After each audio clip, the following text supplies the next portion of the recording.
Nous allons maintenant, dans ce nouveau chapitre, voir le Dodge and Burn. Concrètement, sur cette photo, le Dodge and Burn sera assez léger, sachant qu'elle est déjà très bien exposée. Les zones d'ombre, je les trouve qui sont plutôt bien marquées, ça fait des ombres un peu douces. Il n'y aura pas besoin de travailler grand-chose. Mais malgré tout, je vais vous montrer comment fonctionne le Dodge and Burn et comment créer les courbes de Dodge and Burn. Pour cela, on va aller dans Réglages, on va créer une première courbe. À partir du centre de cette courbe, on va cliquer et augmenter pour faire plus de luminosité. Voilà. CTRL-I pour inverser le masque. Double-clic sur le nom du masque et on le renomme Dodge. On va dans Réglages, on crée une deuxième courbe.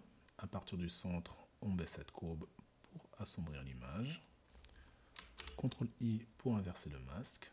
Double-clic sur le nom et on le nomme Burn. On choisit maintenant ces deux calques Dodge et Burn. CTRL-G et on renomme le groupe DB.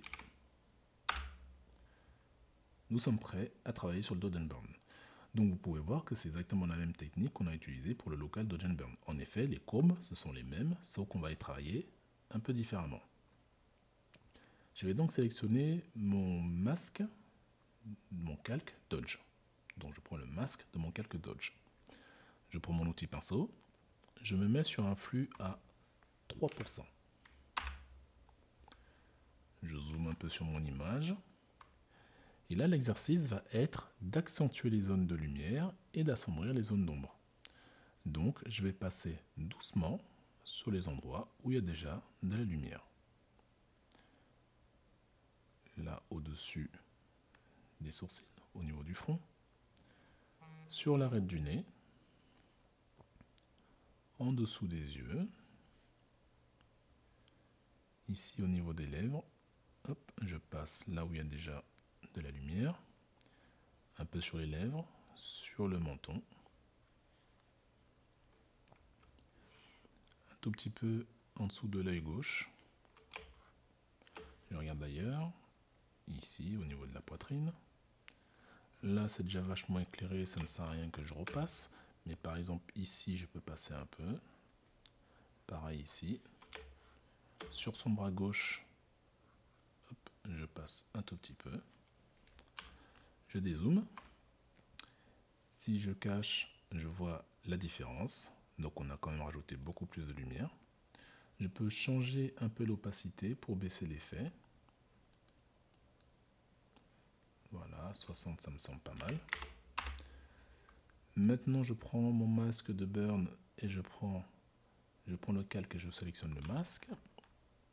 Toujours avec un flux à 3% sur mon pinceau.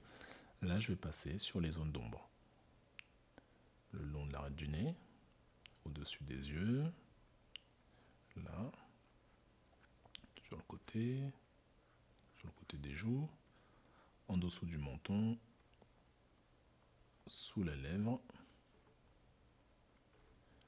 au niveau du petit creux sous le nez, et même le nez un peu. Je peins au niveau du cou, au niveau de la poitrine, sur le côté ici des cheveux, voilà. Je dézoome, en dessous du bras, à l'intérieur ici également.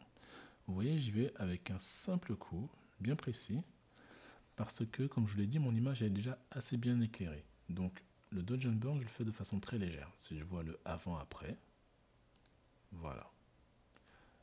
Les ombres et les lumières sont un peu plus marquées. Voilà comment fonctionne le Dodge and Burn, et sur cette photo-là, j'ai pas besoin d'aller spécialement plus loin. Parce que la prochaine étape, ça va être du coup de m'occuper des yeux, donc je vais refaire encore également avec des courbes, et du coup, j'en aurai fini pour le Dodge and Burn de façon générale. Je vous attends donc sur la suite.